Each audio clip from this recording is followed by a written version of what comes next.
Bienvenue dans un tout nouvel épisode Santé et Bien-être, le podcast d'Aesio Santé. Bien dormir est essentiel, mais comment savoir si son sommeil est réparateur ? Fatigue persistante, réveil fréquent, somnolence, certains signes doivent alerter. Les réponses apportées vous permettront de mieux prendre soin de vous et de votre santé.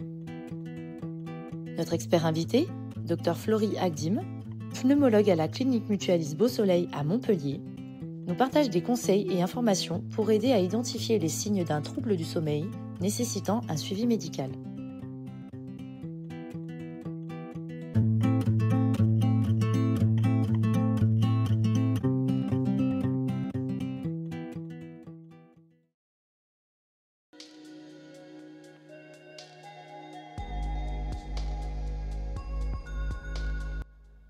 Bonjour Dr Agdim et merci d'avoir répondu à cette invitation.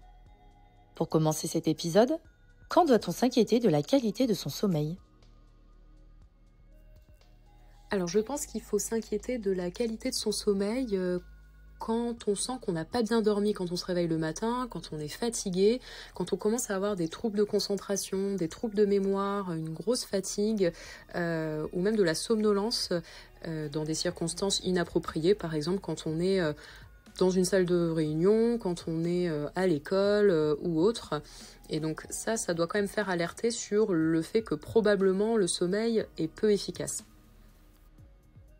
Nous vous remercions pour ces éléments de réponse. Et quelles sont les caractéristiques d'un sommeil réparateur ? Un sommeil réparateur, c'est un sommeil qui est efficace. C'est-à-dire que c'est un sommeil qui a suffisamment de sommeil lent profond et de sommeil paradoxal. Donc on estime qu'il faut entre 18 et 25% de sommeil paradoxal et entre 90 et 120 minutes sur la nuit de sommeil profond. Et c'est un sommeil qui n'est pas fragmenté, c'est-à-dire que on voit que le cerveau ne se réveille pas plusieurs fois dans la nuit et qu'on n'observe pas d'éveil prolongé, ce qu'on appelle les insomnies.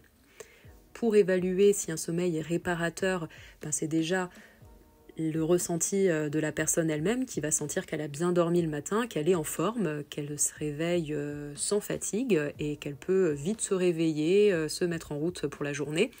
Et sinon, sur les enregistrements de sommeil, on peut estimer le pourcentage de sommeil lent profond, paradoxal, de voir si le sujet s'est réveillé plusieurs fois dans la nuit. Donc ça, on l'évalue de façon objective par l'examen, mais ce qui compte bien évidemment, c'est le ressenti aussi du patient. Merci pour cette précision sur ces caractéristiques. Poursuivons. Quels symptômes peuvent être des signaux d'alerte ? Fatigue persistante, réveil fréquent, somnolence diurne, etc. Le premier signe qui doit vous faire consulter, c'est la somnolence, à mon sens. Et la somnolence qui est très inhabituelle dans des circonstances qui ne sont pas très adaptées, dans des lieux publics par exemple, si vous parlez avec quelqu'un, ou en voiture surtout, parce que ça peut mettre votre vie en danger. Ensuite, une fatigue inhabituelle dès le matin avec la sensation d'avoir très mal dormi, c'est généralement le signe d'un sommeil qui est peu efficace. Et après, vous allez avoir des signes qui peuvent rentrer dans des maladies du sommeil. Par exemple, pour l'apnée du sommeil, ça va être des ronflements ou des apnées qui vont être constatés par l'entourage, généralement, ou des accès de suffocation la nuit qui sont perçus par le sujet lui-même. Mais il y a également les maux de tête le matin au réveil, ou le fait de devoir aller au moins 2 fois la nuit se lever pour aller uriner. Et concernant les autres troubles du sommeil potentiels, si vous faites beaucoup de cauchemars ou que vous bougez beaucoup la nuit, si vous tapez sans le vouloir votre conjoint ou votre conjointe parce que vous vous battez par exemple, si vous criez la nuit, si vous vous déplacez sans vous en rendre compte et que vous vous réveillez dans une autre pièce, ou bien si vous avez des sensations désagréables dans les jambes avant de vous coucher qui vous obligent à vous relever la nuit, ce qu'on appelle des impatiences, tout ça c'est des signes qui doivent vous alerter et vous faire consulter déjà votre médecin généraliste. Passons maintenant à la question suivante. Quels sont les professionnels à consulter en cas de trouble du sommeil ? En cas de trouble du sommeil, la première chose à faire, c'est d'en parler à son médecin généraliste, qui va vous poser les questions pour orienter un petit peu le diagnostic potentiel.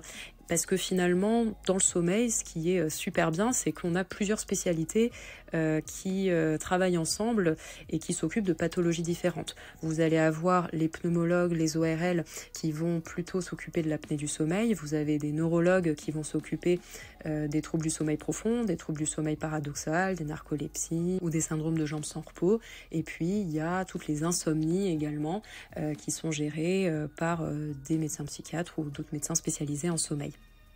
Donc finalement, les troubles du sommeil, c'est quand même très très vaste. Et donc déjà, le médecin généraliste, dans un premier temps, peut orienter vers le professionnel de santé qui sera le plus à même de vous prendre en charge et de vous proposer dans un premier temps un enregistrement du sommeil selon ce qu'il constate à l'interrogatoire et à l'examen clinique. Nous vous remercions Dr Agdim pour ces éclaircissements. À présent, que peut apporter une consultation en centre du sommeil ? La consultation en centre de sommeil permet de bénéficier d'une prise en charge pluridisciplinaire puisque on travaille tous ensemble entre toutes les spécialités et donc si on a un patient qui a plusieurs problématiques de sommeil, ça permet d'échanger avec les confrères et de trouver les solutions optimales pour le patient. Enfin, pour clôturer cet épisode, existe-t-il des applications ou des objets connectés efficaces pour surveiller son sommeil ? Aujourd'hui, les objets connectés évaluent mal la qualité de sommeil par rapport aux examens de référence type polysomnographie qu'on fait en laboratoire de sommeil. Sur une étude qui avait étudié 2 montres connectées de marques différentes par rapport à cet examen de référence, en analysant tous les stades de sommeil, on s'est rendu compte que les résultats n'étaient pas concordants.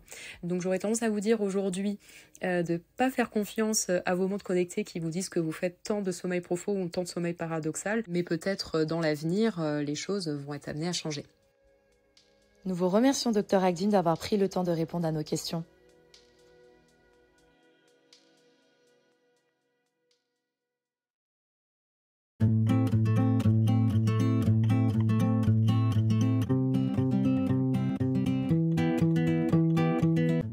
Nous terminons cet épisode en vous remerciant de votre écoute. Nous vous encourageons à suivre ces conseils pour améliorer votre bien-être. Prenez action dès aujourd'hui pour une bonne santé. N'oubliez pas de vous abonner pour ne pas manquer nos futurs épisodes qui exploreront d'autres facettes de la santé et du bien-être. Si vous avez aimé cet épisode, faites-le savoir en le partageant à vos proches pour qu'ils puissent eux aussi profiter de ces informations précieuses. C'était Santé et Bien-être, le podcast d'Aesio Santé. Merci.